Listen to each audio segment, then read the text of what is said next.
porque o Estado do Piauí já está falando de orçamento participativo. Nós não estamos falando de orçamento, nós estamos falando de planejamento. O povo vai escolher as prioridades, os programas, as metas. Nós vamos apresentar esse projeto dia 31 de agosto, é o prazo máximo exigido pela Constituição, e o Congresso tem que aprovar até o final do ano. Ele vai direcionar todas as ações, programas e orçamento brasileiro de 2024 a 2027. O Congresso, quando olhar lá os programas, as ações escolhidas pela população, pode esticar o cobertor um pouquinho para cá, um pouquinho para lá, porque é assim que funciona a democracia, e esse é o papel dos senadores da República, dos deputados federais, porque é muito mais simples fazer um orçamento participativo no município, mesmo no Estado, do que fazer um orçamento participativo no governo federal. Então, eu queria deixar muito claro, para que, assim, é muito comum, às vezes a gente comete, eu mesmo, o orçamento participativo, mas nós estamos falando no primeiro passo, que é o planejamento participativo. Por fim, eu gostaria de esclarecer que esse orçamento, quando se refere ao investimento, ele não está sendo feito só com a participação da sociedade. O presidente Lula está conversando com todos os governadores dos 27 estados e o Distrito Federal, vendo quais são as prioridades de obras estratégicas que os governadores levam para ele.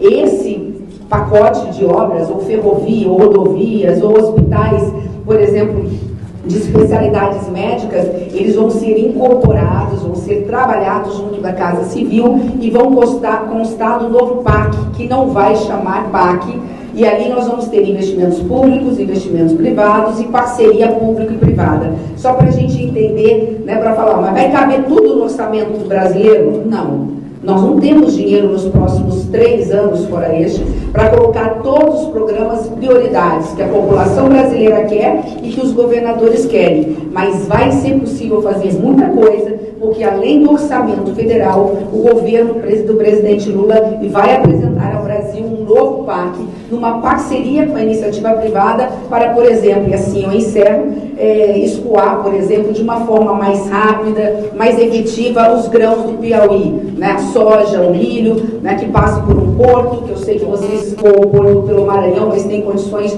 de ter um porto aqui no estado, que encurta a distância, que gera divisa, que gera recurso para os cofres do Estado. Aí o governador vai ter mais dinheiro para saúde de média e alta complexidade, para investimento no ensino médio e daí por diante. Então, só para deixar assim bem claro o que significa a gestão do presidente Lula nestes próximos 4 anos. Estamos falando de investimentos que começam em 2024 e se encerram em 2027. Não é tudo que for apresentado que vai constar no PPA, por isso a votação, é o povo que vai escolher prioridades e elas estarão lá. Essas prioridades, por exemplo, na área de educação, nós não conseguimos, por exemplo, terminar todas as obras inacabadas do governo passado na área da educação, porque são mais de 4 mil em um ano. Mas é possível fazer isso em 3, 4 anos. Então, este é um ponto importante. O segundo ponto, portanto, voltar às prioridades elencadas, o que for mais votado, e nós vamos ter um prazo que não é em apenas um ano. O orçamento é anual, o PPA é plurianual. Então, nós vamos votar 4 orçamentos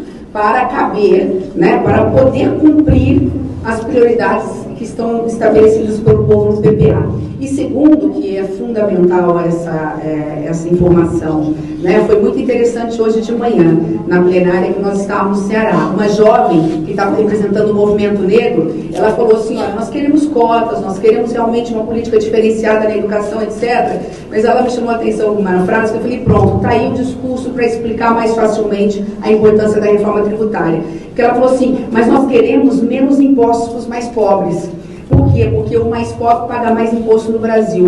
E daí a resposta que eu dou a vocês, só tem uma saída para a gente conseguir realizar todos esses sonhos que estão sendo e vão ser anunciados aqui em Teresina, que é a gente aprovar definitivamente, não tem outra bala, não existe outra bala de prata. Se nós quisermos crescer de forma duradoura e sustentável, e crescimento significa emprego na veia, significa emprego, renda, significa arrecadação dos cofres dos estados e municípios para realizar obras públicas, apenas com a reforma tributária. E é a reforma tributária do consumo. Essa reforma tributária faz exatamente o que essa jovem falou, porque quem mais consome no Brasil? Proporcionalmente o mais pobre. Se ele recebe o Bolsa Família, ou se ele recebe 1, 2, ou mesmo até 3 salários mínimos, quem recebe até 2,5 salários mínimos, não vamos nem colocar 3, ele praticamente gasta 90% com consumo, com alimento, com pagamento de água, luz, com compra no comércio. Já aqueles que ganham mais salários, eles consomem e conseguem poupar ou conseguem comprar e aumentar as suas propriedades e vendas. Então a reforma tributária é uma reforma que garante justiça social, porque ela vai tirar imposto de quem paga, dos mais simples, que vão ter direito à restituição, por exemplo, quando comprarem os alimentos no supermercado. Então,